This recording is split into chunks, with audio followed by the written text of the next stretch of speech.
안녕하세요. 저는 경기도 수원에 사는 50대 여자입니다. 매일 사연을 듣기만 하다가 저한테도 영화에나 나올 법한 일이 일어나서 이렇게 제보하게 되었어요. 여러분, 권선징악 사자성어 아시죠? 저는 사실 어릴 때 학교에서 권선징악 얘기를 많이 들었으나 직접 경험은 딱히 해본 적이 없었어요. 생각해보면 너무 평범하게 살아서 그랬던 것 같기도 해요. 그런데 이번에 정말 말 그대로 나쁜 사람이 벌을 받고 착한 사람이 복을 받는 얘기가 저한테도 일어나서 제보하게 되었어요. 바로 저희 시댁과 관련된 내용이에요. 정확히는 아주버님 아내인 형님이요. 저는 사실 결혼할 때까지만 해도 이런 일이 일어날 줄 몰랐었거든요. 저는 그냥 남편과 대학에서 처음 만나서 연애하고 결혼했어요. 인생 첫 남자친구였고 남편도 제가 첫 여자친구였어요. 서로 신입생 동기로 만나서 그렇게 한 번도 헤어지지 않고 그대로 결혼하게 됐어요. 저는 어려서부터 정말 무던한 편이었어요.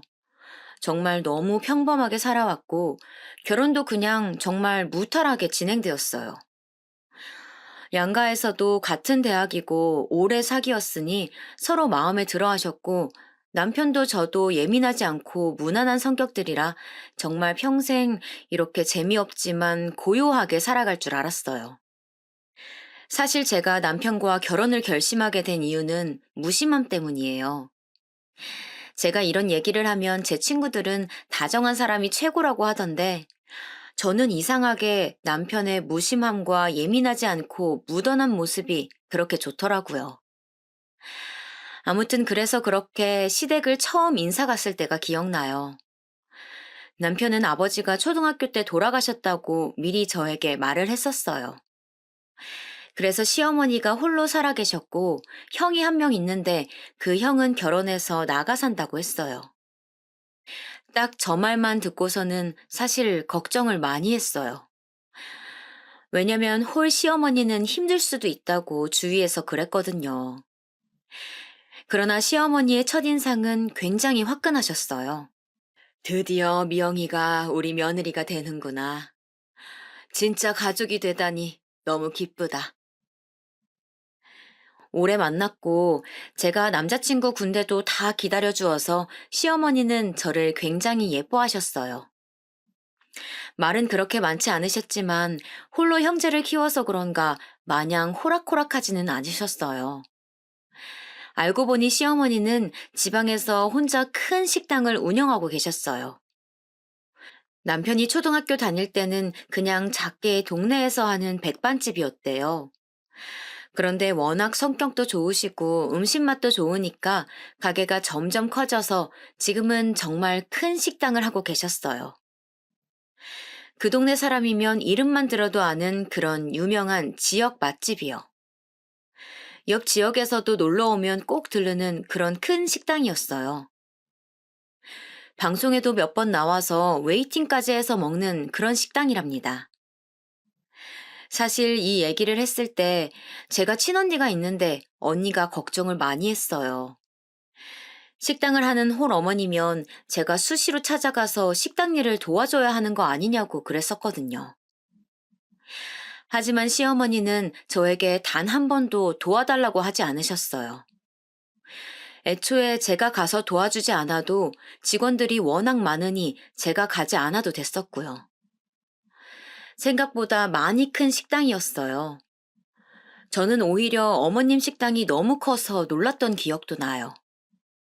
남자친구가 전혀 티를 내지 않아서 몰랐었어요. 남편의 형은 성격이 남편과 비슷했어요. 무난했다는 말이에요. 형제가 둘 다 예민하지 않고 말도 많지 않았어요. 그리고 아주버님은 매우 바쁘셨죠. 그래서 잘 볼 수가 없었어요. 이렇게 무난한 성격들 덕분에 시어머니는 홀로 형제를 키우면서 엄청나게 힘든 일은 없었다고 하더라고요. 그리고 뒤에서도 말하겠지만 사실 시어머니는 정말 최고랍니다. 제가 다른 복은 없어도 시어머니 복은 정말 많아요. 단순히 재력만 좋으셨던 게 아니고 성격도 정말 좋으셨어요. 이건 뒤에 가서 더 자세히 말씀드릴게요. 그런데 제가 시댁에 가서 제일 놀랐던 게 뭔지 아세요? 시어머니도 형도 남편도 평범했는데 형님, 그러니까 남편 형의 아내가 정말 놀라웠어요. 왜냐면 정말 제가 이제까지 봤던 사람 중에 제일 밝았어요. 저를 보자마자 어머, 동서될 분이세요? 정말 반가워요. 얼마나 제가 기다렸는지 몰라요. 하시면서 반겨주셨어요. 사실 이미 결혼한 친구들이 저한테 고부 관계보다 더 스트레스 받는 게 같은 며느리 관계라고 했었거든요. 그리고 언니도 저한테 형님이 이미 있다고 하니까 걱정했었어요. 제 성격에 당하고 살 수도 있다고 무슨 일 일어나면 자기한테 말하라고 했었죠. 그런데 저를 처음 보자마자 저렇게 반겨주셔서 저는 너무 행복했어요. 친언니한테도 자랑도 할 정도로요. 어머, 동서, 친언니가 있어요? 그럼 더 잘됐다. 언니처럼 편하게 대해줘요. 형님은 정말 텔레비전에 나오는 연예인들보다 성격이 밝더라고요. 저는 낯을 굉장히 많이 가리는 편이라 시댁 가족들에게 어떻게 다가가야 하나 정말 걱정이 많았어요. 하지만 어머니도 저를 따뜻하게 맞이해 주시고 형님도 저를 반겨주시니 결혼 초반에 굉장히 기분이 좋았어요. 남편한테 듣기론 형님은 그 지역 토박이래요. 그래서 남편 어머니의 식당이 커가는 것을 다 직접 보고 자랐다고 하더라고요. 아주버님과도 아주 어렸을 때부터 알던 사이였고요. 그래서 시댁에 갈 때 형님이 있을 때와 없을 때는 확실히 분위기가 달랐어요. 시어머니가 혼자 산다고 제가 말했잖아요. 형님은 혼자 사시는 시어머니에게 정말 거짓말 안 하고 이틀에 한 번씩은 찾아갔대요. 찾아갈 때마다 먹을 것도 사가고 가서 어머님 마시는 것도 많이 사드리고 그랬다고 하더라고요. 시어머니가 혼자 주택에 사셨었는데 주택 사시는 분들은 아시겠지만 관리를 엄청나게 해줘야 하잖아요. 손이 너무 많이 가서 힘든데 그런 사소하게 챙겨야 하는 것도 형님이 하셨대요.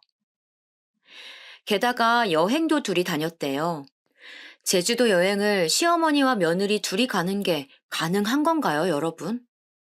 심지어 그런 제안들은 다 형님 입에서 나왔다고 하더라고요. 그렇게 지극정성으로 챙기니 저는 슬슬 눈치가 보이기 시작했어요. 저희 시어머니 성격상 저한테 절대 뭐라 눈치 주시는 분은 아니세요. 그래도 제가 아무리 묻어내도 바보가 아니잖아요. 형님이 매번 저렇게 나서니까 나도 같은 며느리 입장에서 눈치가 보였어요. 그 누구도 저에게 너도 좀 챙기라고 말하지 않았지만 그냥 저렇게 행동하니까 슬슬 불편해지더라고요.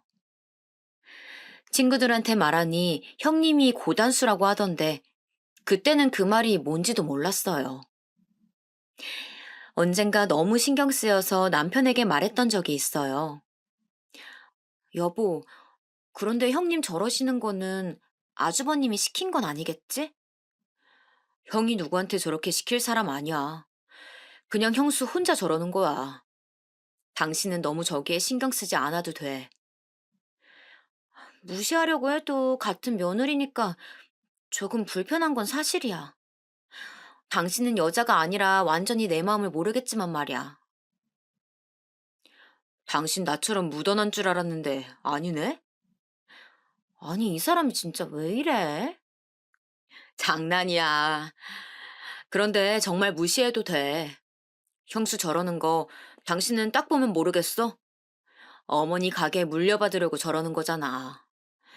식당이 가면 갈수록 더 유명해지고 있잖아. 그거 노리고 저러는 거야. 이제야 해답이 보이는 기분이었어요.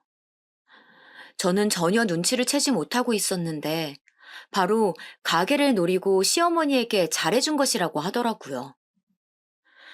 남편 말이 사실인지 아닌지는 모르겠으나 일단 얘기를 듣고 보니 그럴 수 있는 이야기더라고요. 사실 시어머니는 식당이 커서 요리를 하거나 서빙을 하시지는 않아요. 이미 직원들이 수십 명은 근무 중이라 정말 딱 계산만 하시거나 혹은 오픈 때랑 마감 때만 나가세요. 만약 형님이 가게를 이어간다면 고생은 안 하고 편하게 돈만 만질 수 있게 되는 거죠. 이미 다 키워놓은 가게니까요. 그리고 정말 날이 갈수록 커져서 다른 지역에서도 분점을 내자고 계속 식당에 찾아오곤 했어요. 이렇게 큰 식당을 물려받게 된다면 정말 말 그대로 돈다발 위에 앉게 되는 상황이었어요. 어쨌든 남편 말대로 저와는 상관이 없으니 나는 나대로 살아야지 생각했는데 이런 비교되는 마음은 제가 아이를 낳고 나서는 더 심해졌어요. 아주버님과 형님에게는 아들이 한 명 있었어요. 그리고 저도 몇 년 뒤에 똑같이 아들을 낳았고요. 같은 성별이라 둘이 친하게 지냈고 형님과도 자연스럽게 더 자주 만나게 되었어요. 아주버님이 워낙 바쁘다고 했잖아요. 그래서 집에 잘 없으셨어요. 형님이 우리 집에 놀러 오면 같이 애들도 공동 육아를 하고 밥도 먹이며 친하게 지냈었죠. 친언니한테도 형님이 잘 챙겨줘서 너무 좋다고 말했었는데 어느 날 남편이 저한테 그러는 거예요. 형수 진짜 대단해. 아기를 어떻게 매일 보여줘? 저는 정말 깜짝 놀랐어요. 형님하고 일주일에 두 번은 만나는데 저한테는 시어머니 얘기를 전혀 하지 않았거든요. 제가 무슨 말이냐고 남편에게 물어봤더니 형님이 글쎄 시조카를 매일 시어머니에게 보여주고 있다는 거예요. 그것도 가게로 찾아가서 보여줬대요. 찾아갈 수 없으면 영상통화로 보여주고 있었다는 거예요. 안부 인사 겸 매일매일 연락한다던데 저는 정말 꿈에도 몰랐어요. 제가 형님에게 시어머니한테 언제 찾아가 볼까 얘기해도 그냥 아무 말 없이 웃길래 저도 그냥 넘겼었거든요. 저한테는 그래놓고 뒤로는 매일 시어머니를 찾아가고 있었다니 조금 배신감도 들더라고요. 시어머니는 저에게 싫은 소리를 하시는 분이 아니니까 전혀 몰랐었죠. 오히려 시어머니는 저에게 임신했을 때부터 정말 많이 챙겨주셨어요. 몸에 좋다는 온갖 귀한 음식들도 사주시고 용돈도 많이 주셨어요. 심지어 제가 부담스럽게 느낄까봐 다 남편을 통해서 전해주셨죠. 오죽하면 제가 친정 엄마께 시어머니 자랑도 했어요. 친언니에게도 나 다른 건 몰라도 시어머니 복 하나는 타고났다고 했을 정도로요. 제 친언니도 인정할 정도였어요. 시어머니는 신기할 정도로 알아서 필요한 것 때가 되면 다 챙겨주셨거든요. 저는 정말 시어머니가 저렇게 행동해 주시니까 너무 감사하면서도 또 죄송스러웠어요. 그러면서 아무리 시어머니가 묻어나시더라도 저렇게 형님처럼 지극정성으로 대하는 것과 아닌 것은 당연히 차이가 날 수밖에 없다고 생각했어요. 신혼 때 비교됐던 마음이 훨씬 커지게 되었죠. 그래도 형님이 혼자 저러는 걸 누가 말리겠어요. 그냥 사람 자체가 챙기는 거 좋아하나 보다 이렇게 생각하며 좋게 생각하려고 노력했죠. 이 뒤로 종종 잊을만 하면 형님은 저랑 비교되는 행동을 했어요. 아무리 제가 좋게 생각해 보려고 노력해봐도 형님이 저렇게 나오시니 자꾸 마음이 속상하더라고요. 자꾸 제가 부족하게끔 보이더라고요. 저도 나름 노력한다고 하는데 형님에 비하면 보잘것 없어서 그게 속상했어요. 하지만 그럴 때마다 남편이 저렇게 행동하는 거 언제까지 갈 것 같냐고 우리는 우리의 길을 걷자고 해서 위안으로 삼았죠. 형님은 저를 대놓고 미워하거나 견제하거나 그러진 않았어요. 하지만 은근히 저러니까 제가 화내기도 애매하더라고요. 그렇게 오묘한 사이로 아이들도 점점 커갔고 저도 중간에서 눈치가 조금 보이긴 했지만 남편만 믿고 의지하며 잘 지냈었어요. 아이가 초등학교에 입학하자 더 바빠져서 저도 어느 정도 내려놓고 살고 있었죠. 아, 이렇게 말하니까 저는 시댁에 못해준 것처럼 생각하실 수도 있는데 전혀 아니랍니다. 저희 친정에서도 시어머니가 혼자 사시니까 많이 챙겨주라 말씀하셨고, 저도 시어머니가 싫지 않고 오히려 잘 만났다고 생각해서 나름 도리는 하던 상황이었어요. 형님처럼 매일 연락은 하지 못해도 주기적으로 찾아갔었고, 명절이나 생신 때에도 섭섭하지 않게 챙겨주었어요. 다만 형님처럼은 못해줬다 이거죠. 둘이 여행을 간다거나 그런 거요. 저도 나름 노력을 하고 있었지만 정말 저렇게 과하게 행동하는 사람이 나오면 어쩔 수 없이 비교가 되니까 그게 힘들었다는 말이랍니다. 그리고 얘기가 나와서 말인데 저는 시어머니를 정말 좋아해요. 제가 진짜 다른 건 몰라도 시어머니 복은 확실히 있는 편이라고 자부해요. 제 성격이 워낙 조용하고 내성적이어서 때때로 형님 기분을 따라가기 힘들었는데 시어머니는 단 한 번도 비교하시거나 그러지 않으셨어요. 사실 당연히 사람이니까 자기한테 잘해주는 사람이 좋잖아요. 당장 제가 시어머니라고 생각해봐도 저는 저한테 잘하는 며느리가 더 예쁠 것 같거든요. 그런데도 시어머니는 저에게 내색 한 번 하신 적 없어요. 그래서 지금까지도 참 감사해요. 아무튼 그러던 어느 날 남편이 저녁 먹다가 얘기를 꺼냈어요. 형수가 어머니한테 식당 옆에 카페 하나 차리고 싶다고 했대.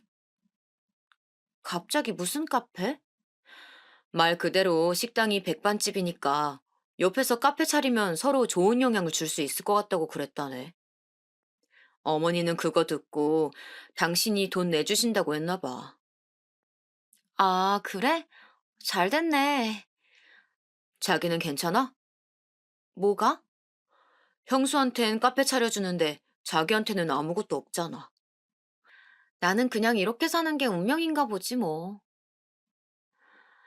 제가 이렇게 얘기하자 남편은 크게 웃었어요. 저의 이런 점이 좋다나 뭐라나.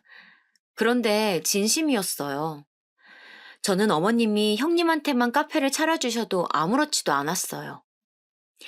그리고 이미 시어머니는 저한테 충분히 잘해주셨어요. 여기서 오히려 더 바라는 게 민망해질 정도였어요. 그런데 어머님도 저한테 연락이 오더라고요. 아가, 만약 너도 카페 차리고 싶으면 언제든지 말해라. 카페가 아니어도 좋으니 뭐든 하고 싶은 거 있으면 말해. 저는 정말 괜찮아요, 어머님. 너는 애가 왜 이렇게 욕심도 없고 착하기만 하니? 저는 진짜 괜찮았는데 옆에서 오히려 난리가 나더라고요. 심지어 어머님 가게에 찾아가도 직원분들이 저를 보면 괜찮냐고 그러더라고요. 형님은 그렇게 신이 나서 카페를 열었어요. 저도 가서 몇 번 도와주었는데 형님이 종종 그러더라고요. 동서도 좀 몇 번 가서 얼굴 비추고 가게 하나 열어달라고 해. 저는 정말 그냥 이대로 평범하게 살고 싶은데 형님은 그게 아니었나 봐요. 심지어 카페를 열고 나서는 더 심해졌어요. 아예 붙어 있겠다. 틈만 나면 식당으로 가서 시어머니한테 갔다고 하더라고요. 어머님 식당이 정말 지역 명소가 되어서 주변에 카페와 식당들이 생기기 시작했는데 형님이 카페를 바로 옆에다 차리니 자연스럽게 매출도 많이 올랐어요. 또 같은 식구가 하는 거니까 단골분들도 많이 찾아주셨어요.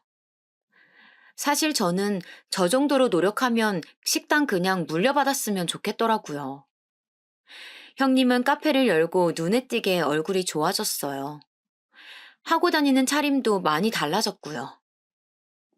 사람이 여유가 생기니까 하고 다니는 행세가 많이 달라지더라고요. 저한테 형님은 가끔 흘러가는 말로 동서, 돈이 최고야. 이렇게 말했던 게 기억이 나요.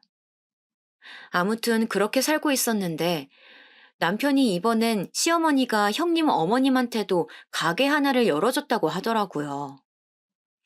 무슨 가게냐고 물어보니까 옷가게래요. 형님 친정이 여유롭지 않다는 것은 알고 있었어요. 저는 형님도 형님이지만 시어머니도 정말 대단하다는 생각이 들었어요. 며느리는 아들하고 같이 사니까 가게를 차려줄 수 있지만 사돈까지 챙기시다니 정말 대단하다는 생각만 들었어요. 형님도 정말 대단했어요. 저는 친정이 아무리 어려워도 대놓고 우리 친정 도와달라고 말 못할 것 같은데 형님은 시어머니한테 부탁도 잘하더라고요. 그뿐만이 아니었어요. 형님은 아이를 사립학교에 보내고 싶었나 봐요. 시어머니한테 부탁해서 아주 비싼 학교에 보냈어요. 어머님이 우리 아이도 저 학교에 보내라고 하셨지만 저는 그냥 평범하게 키우고 싶어서 거절했어요. 아이가 커가면서 형님의 사치도 점점 심해졌어요. 저는 그냥 아이는 아이답게 키우고 싶었거든요. 그런데 형님은 아니었나 봐요. 어디서 처음 듣는 브랜드의 옷을 입히고 어디 학원을 보내야 하고 그런 게 굉장히 심했었어요. 그럴 때마다 시어머니는 또 엄청나게 지원해 주셨죠. 그리고 시어머니의 식당처럼 형님의 카페도 장사를 잘하는지 많이 바빠졌어요. 제가 몇 번 찾아갈 때마다 직원들도 꽤 많이 보였어요. 카페 옆으로는 호프집이 있었어요. 젊은 남자 사장이 하는 곳이었는데 저와 남편도 종종 갔었던 기억이 나요. 분위기도 굉장히 좋아서 몇 번 찾아갔어요. 형님도 카페 바로 옆에 있는 가게니까 자주 가더라고요. 그래서 다 함께 일 끝나고 맥주도 마시고 그랬어요. 그렇게 카페 장사가 잘 되면 좋은 일이니까 저는 잘 됐다고 남편에게 말했어요. 그리고 형님은 제 생각보다 돈을 정말 많이 좋아하더라고요. 카페를 열고 장사가 조금 되자 대놓고 사치를 부리기 시작했어요. 차도 좋은 것으로 새로 바꾸고 집도 이사 가고 입고 다니는 옷도 바뀌었어요. 남편이 어느 날 저녁 먹다가 저에게 말하더라고요. 형수 돈 좋아하는 건 알겠는데 너무 노골적이라 보기 안 좋아. 그 말을 듣고 생각을 해봤어요. 형님이 아무리 카페가 잘 된다고 하더라도 하고 다니는 것은 그 이상이었거든요. 남편이 살짝 말해주기론 아주버님도 알고 계신다고 하더라고요. 물론 버는 만큼 쓰는 것은 중요하다고 생각해요. 하지만 그 정도가 심하게 지나치니까 보기 안 좋았어요. 심지어 어머님 식당에 가서도 주인 행세를 하기 시작했다고 해요. 그래도 어머님이 그 지역에서 몇십 년 동안 키워온 식당인데 좀 너무하다고 생각했어요. 어머님이 자기한테 카페도 차려주고 친정에도 옷가게를 차려주니까 완전 자기 세상이 된 거죠.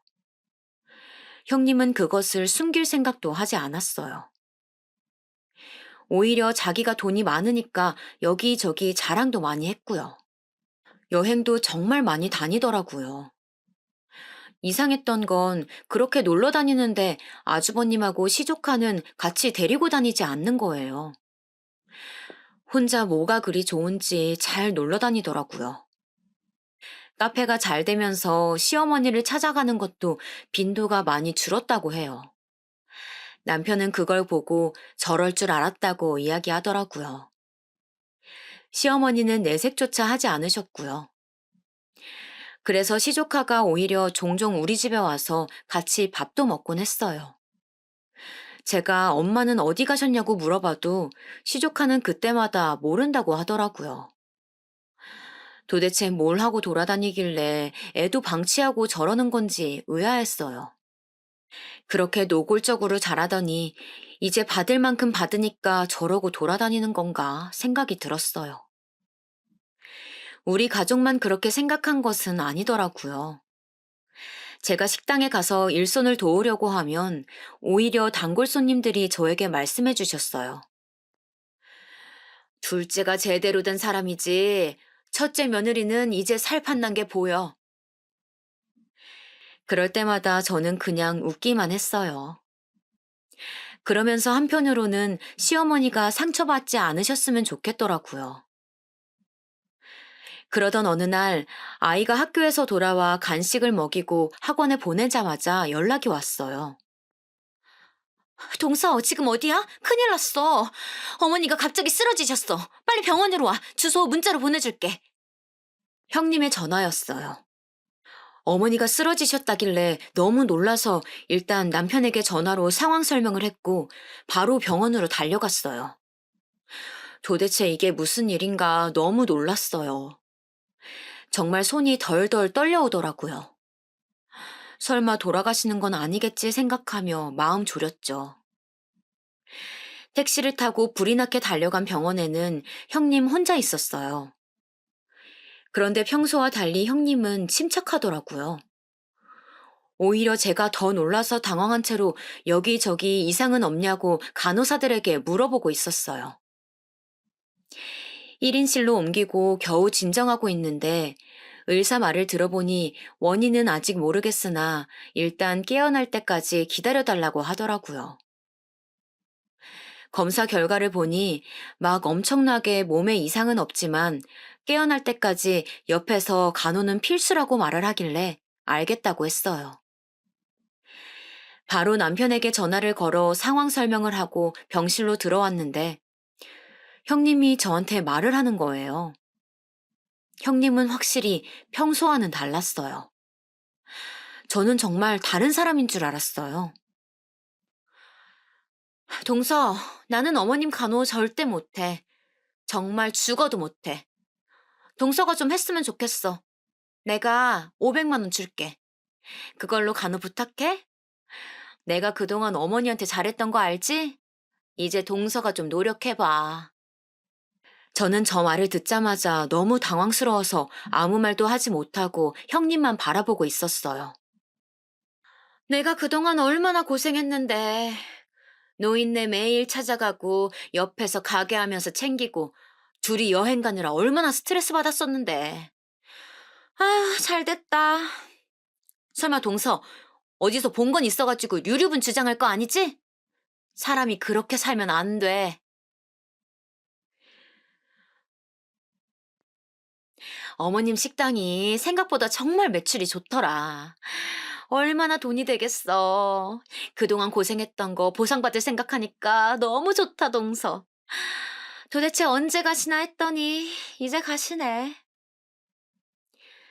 제가 알던 형님이 맞나 싶어서 정말 아무 말도 하지 못하고 있었어요. 이제까지 그렇게 시어머니를 챙긴 사람이 맞나 싶었어요.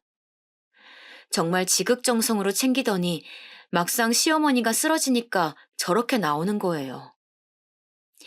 제 남편 말대로 정말 재산을 노리고 행동한 게 맞았어요. 동시에 정말 괘씸한 마음이 들었어요. 시어머니가 형님에게 해준 게 얼만데 저러는 건지 정말 너무하다고 생각했어요. 시어머니가 받기만 한 것은 아니잖아요. 형님한테 카페도 차려주고, 아니 심지어 형님 친정 가게까지도 차려줬는데 어떻게 저럴 수가 있죠? 그리고 시어머니는 며느리들에게 정말 잘해주셨어요. 제가 생각할 때는 오히려 아들들보다 며느리들에게 더 잘해주셨던 것 같아요. 단순히 물질적으로만 지원해준 것도 아니고, 저는 살면서 제사나 명절 때문에 스트레스 받았던 적 한 번도 없었어요. 항상 시어머니는 귀찮은 거 절대 시키지 않으셨거든요. 오히려 저희에게 힘든 거 있으면 말하라고 하셨죠. 그리고 시어머니는 저희 친정에도 정말 잘해주셨거든요. 형님 친정에 가게 차려주시면서 저에게도 넌지시 물으셨어요. 물론 저는 괜찮다며 거절했지만 시어머니는 한 달에 한 번은 저희 친정에 선물을 보내셨어요. 이 외에도 제가 현실적인 고민으로 힘들어할 때 정말 많은 도움을 주셨어요. 저는 물론 남편이 좋아서 결혼한 거지만 시어머니와 가족이 되어 즐거웠어요. 정말 저에게 시어머니는 그런 존재였어요. 제 친구들도 저희 시어머니 같은 분 없다고 하셨거든요. 그런데 시어머니한테 그렇게 받을 거 다 받아놓고 저러면 안 되지 않나요? 저는 또 할 말은 제대로 하는 성격이라 바로 형님에게 말했어요. 형님, 그건 아닌 것 같아요. 어머님 간호야 제가 할 수 있지만 그런 식으로 말씀하시면 안 되죠. 뭐야, 이제 와서 착한 척해? 왜 이래? 그동안 나만 가게 열어서 배 아팠구나? 그러니까 이번에 잘하라는 거야. 조언해주는 건데 왜 그래? 진짜 인간이 어떻게 저럴 수 있나요? 아주버님과 남편도 병원에 도착해서 들어왔어요.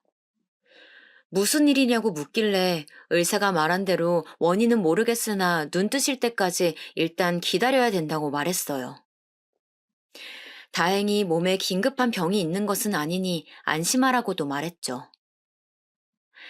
저는 형님이 저렇게 말했다는 것을 남편에게 말할지 말지 정말 고민이 많았어요. 하지만 확실했던 것은 저런 소리를 들어버린 이상 시어머니 간호는 제가 해야겠다고 생각했어요. 일단 남자들을 돌려보내고 제가 형님에게 말했어요. 형님, 돈 안 주셔도 돼요. 어머님 간호는 제가 할 테니까 가서 일 보세요. 동서, 이래놓고 나중에 딴소리 하면 안 돼. 알지? 저는 재산 필요 없어요. 식당 물려받을 일도 없고요. 정말 궁금하시면 남편한테 가서 물어보세요. 정말 진심이었어요. 형님도 나가고 시어머니를 보는데 마음이 아팠어요. 남편이 빨리 죽고 혼자 얼마나 힘드셨겠어요. 작은 백반 가게에서 저렇게 지역 맛집이 될 때까지 얼마나 고생하셨을까요? 또 며느리가 저렇게 앞뒤가 다를 줄 누가 알았겠어요? 그것도 모르고 카페까지 차려주고 며느리 친정에까지 가게를 차려주다니 정말 저는 시어머니가 안쓰러웠어요. 지금의 그런 호탕하신 성격도 어쩌면 혼자 힘들게 사셨으니 만들어진 성격이라고 저는 생각해요. 자식들에게 절대 짐이 되는 분도 아니고 오히려 잘해주려고 노력하시는 분이거든요. 며느리들한테는 더욱 잘해주시죠. 형님이 저렇게 뒤통수를 치다니 제가 더 화가 나서 온몸이 부들거리더라고요. 남편에게 말하지는 않았어요. 왜냐면 그냥 저 혼자 알고 싶었어요. 형님이 저렇게 앞뒤 다르다는 것을 남편도 어느 정도 눈치채고 있었으니 굳이 나서지 않았어요. 그러면서 저는 시어머니가 그냥 이 사실을 모르셨으면 좋겠다고 생각했어요. 그리고 시어머니는 무슨 병이 있으셔서 쓰러지신 게 아니고 정말 원인 불명으로 의식이 없으신 상태였어요. 그래서 얼핏 보면 주무시는 것 같았죠. 의사 말에 의하면 그냥 정신적 충격을 받아 잠시 잠이 든 상태라고 하더라고요. 암에 걸렸다던가 뭐 특별히 어디가 안 좋아서 쓰러지신 건 아니고 정말 정신적인 문제라고 했어요. 스스로 일어나실 때까지 기다려달라고 하시더라고요. 그래서 간호는 딱히 힘들지는 않았어요. 오히려 너무 심심해서 아들도 병원으로 종종 불러서 할머니에게 말 걸어보라 하고 그랬어요. 남편이 저한테 고맙다고 말했지만 제가 하는 건 그냥 정말 옆에서 어머니가 눈을 뜨는지 안 뜨는지 지켜보는 것이어서 힘들지는 않았어요. 형님은 시어머니가 쓰러져서 병원에 있는 동안 저에게 어떠한 연락도 없었어요. 가끔 오히려 아주버님이 방문하셨죠. 아주버님은 굉장히 바쁘신 분이셨는데 짬을 내서 시어머니를 보러 오시더라고요. 그런데 저는 형님 얘기를 먼저 꺼내고 싶지 않아 일부러 말을 안 했는데 아주버님이 오히려 저에게 물어보시더라고요. 집사람 혹시 안 들렸나요? 아까 병원 간다고 그러던데. 그래요? 제가 못 봤나 봐요. 형님은 그새 거짓말도 하고 돌아다녔나 봐요. 병원은 무슨. 저는 정말 시어머니가 쓰러지고 형님을 코빼기도 보지 못했어요. 형님을 생각할수록 점점 화가 나기 시작하더라고요. 그래도 그냥 참자 생각하며 넘겼죠. 그러면서 속으로 저렇게는 살지 말아야지 다짐했어요. 친언니에게도 전화해서 형님 욕을 했어요. 돈의 유무를 떠나 사람이 저렇게 앞뒤 다르게 행동하니까 너무 없어 보인다고 욕했던 기억이 나요. 그렇게 몇 주가 지났을까요? 어머니가 그날따라 조금 이상했어요. 부정적으로 이상하다는 건 아니에요. 뭔가 평소와는 달랐어요. 손가락이 그날따라 움직이는 기분이 들었어요. 그리고 뭔가 표정도 다른 기분이 들더라고요. 마침 형님이 그때 전화가 오길래 얼떨결에 받아서 그대로 말했더니 자기가 오겠다고 하는 거예요. 그래서 알겠다고 하고 기다렸어요. 그리고 아주버님과 제 남편에게 또 차례로 전화해서 어머님 상태를 설명했죠. 제일 먼저 형님이 병원으로 왔어요. 형님 얼굴도 정말 오랜만에 보는 거였죠. 형님은 도착해서 저를 보고도 그냥 지나치더니 간호사한테 가서 상황을 설명하더라고요. 사람이 변해도 어떻게 저렇게 변할 수 있을까요? 그리고 정말 기적적으로 시어머니가 눈을 뜨셨어요. 어머니! 형님은 거의 오열하기 시작했어요. 어머님, 제가 얼마나 걱정했는지 아세요? 시어머니의 이불을 부여잡고 형님은 그동안 자기가 걱정하느라 너무 속상했다. 가게 일이 손에 잡히지 않더라 등등 말을 하기 시작했어요. 반면 시어머니는 평온하셨어요. 저는 형님 보고 진정하라고 하고 일으켜 세웠어요. 시어머니가 깨어났으니 간호사와 의사들이 들어왔어요. 몇 가지 물어보고 이상이 있는지 건강 상태를 확인하기 시작했어요. 정말 다행히 시어머니는 건강에 치명적인 이상이 있던 것은 아니었어요. 의사는 오늘 하루 지켜보고 내일 퇴원해도 좋다고 그랬죠. 특별히 나쁜 점은 보이지 않았다고 말했어요. 저는 정말 걱정을 많이 했었는데 다행이라고 생각했어요. 어머님, 그동안 정말 너무 걱정 많았어요. 제가 진짜 밥도 안 넘어가더라고요. 형님이 옆에서 또 걱정을 많이 했다고 말했어요. 그만해라, 듣기 싫다. 그 순간 시어머니가 소리를 지르셨어요. 저는 시어머니가 저렇게 소리 지르시는 것을 처음 봤어요. 그리고 듣기 싫다니 이게 무슨 일인가 싶어 시어머니를 쳐다봤죠. 사실 너무 놀랐어요. 눈 뜨시자마자 저러실 줄은 몰랐거든요. 네가 내 걱정을 해? 그런 사람이 둘째한테 돈 줄 테니까 간호를 시켜? 뭐? 그동안 고생? 내가 그때 다 듣고 있었어. 세상에, 알고 보니 시어머니는 쓰러지셔서 병원에 실려오셨을 때 다 듣고 계셨다는 거예요.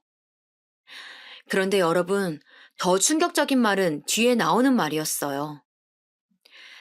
카페랑 사돈댁한테 마련해준 가게도 다 빼라. 명의는 내 명의니까 그냥 내가 다 처분해야겠어. 어머님, 갑자기 왜 이러세요? 갑자기? 내가 너 호프집 사장하고 바람난 거 모를 줄 알아? 그 소리에 옆에서 듣던 제가 더 놀랐어요. 바람이라니, 그것도 호프집 사장하고? 형님은 망부석처럼 굳어서 아무 말도 하지 않았어요. 내가 너네 같이 아파트 들어가는 것 보고 놀라서 쓰러졌는데 손바닥으로 하늘을 가려. 정말 어떻게 이럴 수가 있어? 내가 정말 분통이 터져서 살 수가 없어! 그 순간 아주버님과 남편도 병실에 들어왔어요. 시어머니는 아들들을 보자 눈물을 흘리셨어요. 아이고, 불쌍한 내 아들. 어떡하니 정말. 아주버님과 남편은 이유를 모르니 영문을 모르겠다는 표정이었어요. 어쩌다 저런 여우 같은 여자한테 걸렸어. 돈 좋아하는 건 알고 있었는데 바람이 나다니 정말 이게 무슨 일이니? 그냥 돈만 좋아하는 거면 누가 뭐라고 하니? 세상에 호프집 사장하고 바람이 났단다. 시어머니는 저희가 다 같이 있는 곳에서 형님이 불륜했다고 말씀하셨어요.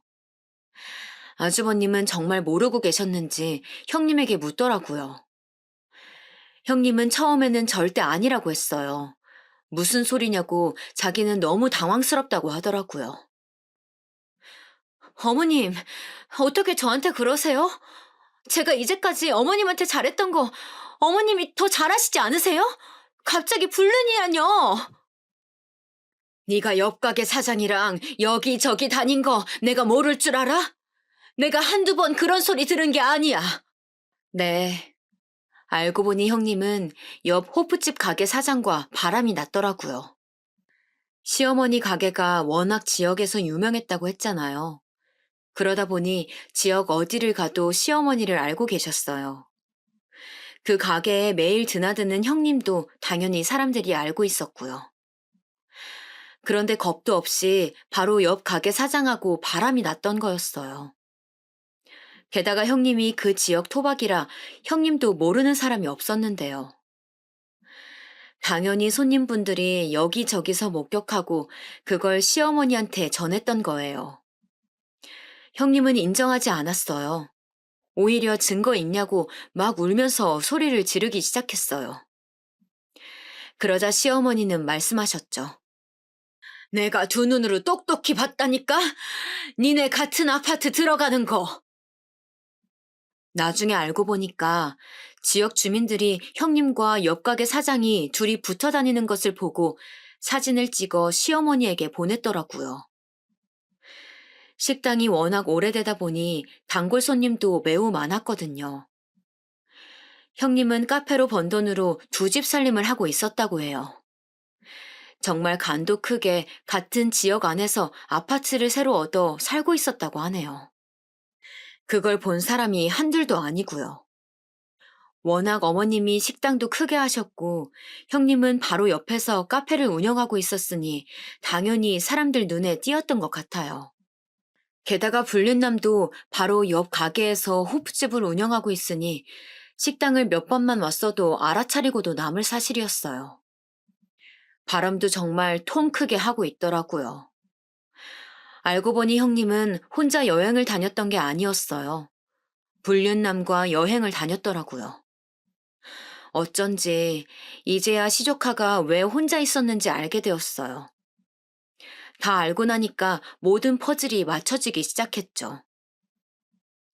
이걸 옆에서 사람들이 보다 못해서 작정하고 시어머니에게 알렸다고 하더라고요. 나중에 이렇게 발뺌할까봐 사진도 몇 장이나 찍어놨다고 하더라고요. 아니, 사실 사진까지 갈 필요도 없이 그 아파트에 들어가기만 해도 발각될 사실이었어요. 그 소리를 듣고 시어머니도 긴가민가해서 직접 아파트로 갔고 거기서 형님과 호프집 사장을 보았다고 해요. 충격을 받은 시어머니는 그대로 쓰러지셨죠. 시어머니는 안 그래도 불륜 사실을 알고 충격을 받으셔서 쓰러지셨는데 간호도 못하겠다는 소리를 듣고 일어나지를 못하셨다고 하셨어요. 그러면서 저한테 고맙다고 하시더라고요. 누워 계셨지만 정신이 완전히 나간 것은 아니었다고 하더라고요. 중간에 제가 어머님께 뭐라고 말한 것도 기억하시고 제가 아들을 데려와서 할머니한테 인사하라고 한 것도 기억하셨어요. 그것도 모르고 형님은 오히려 좋다고 더 불륜남과 돌아다녔나 봐요. 그렇게 형님은 증거와 증인들이 너무나 많았고 바로 아주버님은 이혼 소송을 하셨어요. 그동안 그럼 병원에 간다고 하고 호프집 사장이랑 놀러 다닌 거냐고 소리 지르셨죠. 아주버님은 배신감이 장난이 아닌 것 같았어요. 남편도 옆에서 너무 놀랐는지 굳어 있더라고요. 재산을 노리고 저랬던 것은 알고 있었지만 불륜이라는 거는 정말 상상도 못했어요. 남편도 그냥 형수가 정신 나간 줄 알았지 저렇게 불륜하며 돌아다닐 거라고는 상상하지 못했다고 했어요. 나중에 다 알고 나서야 가지가지 한다고 형수 욕을 했죠. 또 이 좁은 지역에서 간도 크다고 생각했죠.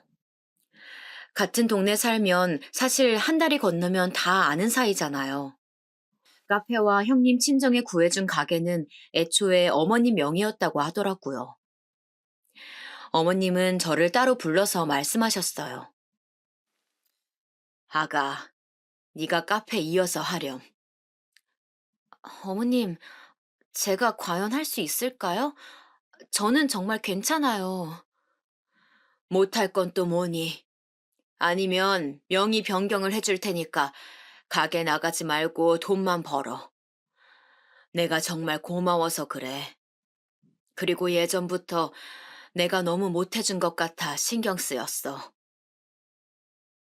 어머님은 형님이 하던 카페를 저에게 주었어요. 사실 얼떨결에 운영하게 된 거라 아직 많이 부족해요. 제가 직접 나가서 뭘 하지는 않고 문만 여닫고 있어요. 아무것도 모르고 시작했지만 그래도 나름 즐기면서 사는 중이랍니다. 형님은 어떻게 되었냐고요? 그대로 이혼당했어요. 가게는 당연히 뺏겼죠. 사실 형님 사돈 쪽에서 식당에 찾아와서 행패도 부리고 그랬어요. 가게를 줬다 뺏는 게 어디 있냐고 막 따지기 시작했죠. 그런데 그런 소리는 바람을 피운 자기 딸한테 뭐라고 해야 하는 거 아닐까요? 정말 콩 심은 데 콩 난다는 말이 이런 말이구나 싶었어요. 형님은 끝까지 자기 잘못이 없다고 했대요. 저도 남편한테 들은 건데 오히려 법원에서 자기가 피해자라고 했다고 하더라고요. 혼자 시어머니 부양하느라 힘들었다고 말도 안 되는 소리도 하고 막 이대로 당할 수는 없다고 오열하기도 했대요. 사람이 양심이 없어도 너무 없지 않나요? 시어머니 부양이라니 저는 그 말을 듣고 너무 어이가 없어서 웃었어요. 오히려 시어머니가 저희에게 지원을 너무 많이 해주셔서 문제가 되지 않을까 걱정은 했어도 혼자 부양하느라 힘들었다니요. 그런 사람이 카페도 받고 친정 가게도 차려달라고 하나요? 또 이것도 나중에 알고 보니 시어머니가 쓰러지셔서 병원에 계실 때 식당에서 자기가 사장인 것처럼 행동해서 직원들 불만도 매우 많았다고 해요. 시어머니는 직원들에게 절대 막대하지 않았는데 형님은 막 이것저것 시키고 그래서 직원들끼리 만약 형님이 사장이 된다면 그만둘 생각도 있었다고 해요. 시어머니가 쓰러지시기 전부터 형님이 그런 낌새가 보이긴 했었지만 시어머니가 쓰러지고 나서는 더 심해졌다고 그러더라고요. 그러면서 노골적으로 티를 내기도 했었대요. 이 가게 이제 내 거니까 뭐. 이런 말도 서스럼 없이 하고 그랬다고 하네요. 정말 사람이 양심이 없어도 너무 없어요. 또 공판에서 들은 내용으론 애초에 시어머니한테 잘했던 이유도 재산을 받아서 바람난 남자와 둘이 살려고 했다고 하더라고요. 일부러 카페도 그래서 그 사장 옆에 얻은 거였죠. 둘이 원래부터 알던 사이라고 하더라고요. 형님은 그 지역 토박이였고 남자도 토박이였대요. 어릴 때부터 아예 아주버님과 결혼하기 전부터 알던 사이라고 하더라고요. 그리고 정말 충격적이었던 사실은 그냥 결혼 자체가 돈 보고 결혼한 것이라고 하더라고요. 어릴 때부터 그 지역에서 자란 토박이였잖아요. 작은 백반집이 점점 잘 되니까 그걸 보고 있다가 아주버님한테 다가가서 계획적으로 결혼을 했다고 하더라고요. 애초에 사기 결혼이었던 거예요. 재산을 노리고 한 결혼이니 그렇게 시어머니에게 잘했던 거고요. 이 사실은 놀랍게도 불륜남의 입에서 나온 사실이에요. 형님은 불륜남을 만날 때마다 내가 꼭 저 식당 차지하고 말 거라고 이렇게 말했다고 해요. 그리고 형님 친정도 다 한통속이었다고 해요. 그래서 옷가게도 얻어내고 이미 다 딸이 계획적으로 접근했다는 사실을 알고 있었대요. 어쩐지 모든 사실이 다 밝혀졌는데도 당황한 티가 하나도 없더라고요. 다 한통속이었던 거죠. 이 사실도 저 남자가 양심 고백을 해서 모두가 알게 되었어요. 자기도 그냥 처음엔 가볍게 생각했었는데 날이 갈수록 형님의 행패가 심해지니까 감당하기가 힘들었다고 고백했다네요. 그리고 여러분, 정말 제일 충격적이었던 게 무언지 아세요? 알고 보니 형님은 저 불륜남과 아이도 가졌다고 해요. 이것도 저 남자의 입에서 나왔어요. 남편은 애초에 형님이 아주버님과 사랑으로 결혼한 게 아니고 계획적으로 접근했던 거니까 놀랍지도 않다던데 저는 정말 충격을 받았어요. 시어머니 돈으로 가게를 열고 그렇게 사치를 부리면서 살다가 아이까지 가지다니 정말 이건 너무하지 않나요? 그래도 세상에 거짓은 없다더니 이게 다 들통이 났네요. 남의 돈으로 그렇게 행복하게 자기 하고 싶은 거 다 하고 살더니 잘 됐다 싶었어요. 저러니 시어머니가 쓰러졌던 사실이 형님에게는 얼마나 큰 행복이었겠어요. 형님의 계획은 시어머니가 저렇게 쓰러지면 식당도 카페도 자기 것이 확실히 되는 거고, 그럼 그 큰 돈을 가진 채로 아이를 낳고 불륜남과 살 예정이었나 봐요. 재산을 받고 이혼하고 싶었기 때문에 그때를 기다린 것 같았어요. 하지만 다행히 시어머니가 그 사실을 알게 되었고, 그렇게 형님은 재산도 받지 못하고 이혼당해서 지역 자체를 떠나게 되었어요. 더 이상 살 수가 없었죠. 어디를 가도 다 아는 사람들이었으니까요. 이 사건 이후로 저도 한동안은 돌아다니면서 질문을 받느라 너무 힘들었어요. 그래도 저는 당당하니까 잘 돌아다녔죠. 하지만 어딜 가도 우리 집 얘기가 나오니 힘들긴 했어요. 제가 힘들어하니까 오히려 시어머니는 저를 위로하셨어요. 아가, 다 무시하렴. 정말 저희 시어머니 대인배 아닌가요? 그리고 형님은 저 불륜남과도 관계가 아예 끝났다고 해요. 그렇게 요란하게 불륜하더니 나중엔 서로를 탓하며 공방에서 싸웠다고 하더라고요. 지금은 형님이 어디서 뭘 하고 사는지 모르겠어요. 애초에 궁금하지도 않지만 정말 흔적도 없이 사라졌어요. 아이를 낳았는지 말았는지도 몰라요. 아주버님도 저희 볼 면목이 없다고 식당은 남편 보고 받으라고 했다고 하더라고요. 사실 아주버님은 충격을 많이 받으셨어요. 결혼 자체가 계획적이었다는 것을 알게 되었으니 당연히 그럴 것 같아요. 아무리 아주버님이 묻어나셔도 사기 결혼은 충격이니까요. 그래서 남편과 아주버님을 일부러 많이 찾아갔어요. 사람을 좀 만나야 나아질 것 같아서요. 아주버님은 초반에는 아주 정신이 아프셨는데 점점 나아지셨어요. 오히려 시어머님보다 아주버님이 충격을 많이 받으셨죠.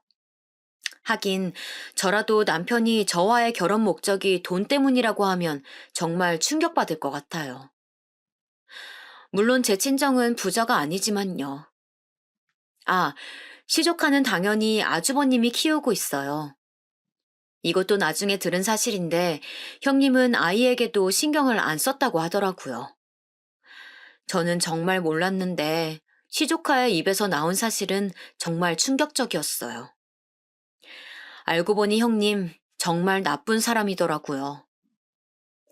형님은 시어머니에게 아이를 보여줄 때만 예뻐했대요. 만약 시댁에 가지 않는 날에는 밥도 제대로 차려주지 않았다고 해요. 배고프다고 하면 알아서 먹으라고 했대요. 학교도 그 좋은 고급 사립학교에 가고 싶지 않았는데 안 가겠다고 하면 소리를 지르고 나가라고 하니 어쩔 수 없이 갔다고 그러더라고요. 그리고 시어머니가 쓰러져서 병원에 계실 때도 형님은 살판나서 불륜남과 노느라 아이는 챙기지 않았다고 하네요. 아주버님이 매우 바빠서 집에 잘 못 들어가셨는데 시조카는 그럴 때마다 혼자 집에 있었다고 해요. 기본적으로 밥도 잘 챙겨주지 않았대요. 이 소리를 듣는데 시조카도 너무 안쓰러웠어요. 시조카는 오히려 엄마가 이제 같이 살지 않고 아빠와 할머니랑 살게 됐다고 듣자 눈에 띌 정도로 좋아했어요. 시어머니는 시조카의 얘기를 듣자마자 바로 당신 집으로 데려가셨죠. 어머님이 손주들에게 정말 잘해주셨거든요. 시조카한테도 잘해주셨지만 저희 아이에게도 최고였어요. 저희 아이도 할머니 보러 가자고 하면 정말 좋아해요. 아주버님도 처음엔 모르셨다가 나중에 시조카의 얘기를 듣고서는 그만 힘들어 하셨어요. 저런 이상한 여자 때문에 힘들어하는 것은 시간 낭비라고 하시더라고요. 이 사건을 겪으면서 저는 정말 그냥 착하게 사는 게 최고라고 느끼게 되었어요. 그리고 거짓말은 결국 들통난다는 사실도 다시 한번 깨닫게 되었고요. 그 뒤로도 시어머니는 저에게 틈만 나면 잘해주려고 노력하셨어요. 제가 친언니가 있다고 했잖아요. 언니와 함께 운영하라고 요즘 유행하는 대형 카페도 따로 차려주셨어요. 그렇게 저는 얼떨결에 카페 2개를 운영하게 되었네요. 제가 분명 자신 없다고 거절했었는데 그냥 뭐 하지 말고 그럼 통장으로 들어오는 돈이나 세라고 그러시더라고요. 친언니가 제가 너무 묻어내서 속 터지는 경우가 많았는데 오히려 살다 보니까 이런 행운도 찾아온다고 정말 신기해했어요. 저는 정말 가만히 있다가 요즘 예상치 못한 돈벌이에 신이 나요. 남편이 나쁘게 살면 다 저렇게 된다고 하는데 그 말이 맞는 것 같아요. 그리고 시어머니의 식당은 저희 부부도 물려받지 않으려고요. 시어머니에게 날 잡고 진지하게 말했어요. 어머님, 작은 백반집부터 시작하셔서 정말 고생 많으셨어요. 오로지 어머님의 손에서 탄생한 가게니까 끝까지 어머님이 책임져 주세요. 나중에 할 만큼 하셨다는 생각이 들면 저희 좋은 추억으로 폐업하기로 해요. 저희가 이렇게 마음을 전하자 시어머니는 우셨어요. 그렇게 강해 보이던 시어머니가 우시니까 저도 눈물이 나오더라고요. 둘이 그래서 부둥켜 안고 울었어요. 그리고 저는 사실 한편으로는 시어머니가 안쓰럽더라고요. 아들들하고 며느리들과 손자들에게 그렇게 잘해주시는 분인데 그걸 나쁜 마음으로 형님이 이용한 거잖아요. 안 그래도 남편을 일찍 여의시고 정말 고생 많으셨을 텐데 말이에요. 작은 식당에서 저렇게 지역 명소가 되기까지 얼마나 마음고생을 하셨을까요? 그래도 힘든 티 절대 안 내시고 저희를 항상 더 챙겨주시려고 노력하셨거든요. 저희 시어머니가 싫은 소리 하는 것을 본 적이 없어요. 오히려 더 해주지 못해서 안달이신 분이세요. 저렇게 좋으신 분인데 정말 너무 마음이 쓰이더라고요. 저도 배신을 당해본 적은 없지만 상상만으로도 가슴이 찢어지더라고요. 그것도 저렇게 노골적으로 티가 나게 잘해주다가 배신을 당한 거니 시어머니 속도 말이 아닐 것 같았어요. 그래서 저도 제가 마음에서 우러나와서 시어머니에게 더 잘하려고 노력하고 있어요. 형님처럼 목적을 가지고 잘하는 게 아니고 정말 우리 시어머니 너무 좋으신 분이니까 제가 하고 싶어서 그러는 거예요. 그리고 워낙 제 성격이 내성적이라 형님처럼은 못해요. 그냥 평소보다 연락 한 번 더 드리고 얼굴 한 번 더 찾아뵙고 그러는 거죠. 남편도 제가 시어머니에게 잘하니까 제 친정에 더 잘하더라고요. 그걸 보면 제가 더 잘하고 그런 선순환이 계속되었어요. 결혼 생활이란 게 서로 이렇게 최선을 다하면 좋은 결과를 가져오는 것 같아요. 그리고 과유불급이라고 하잖아요.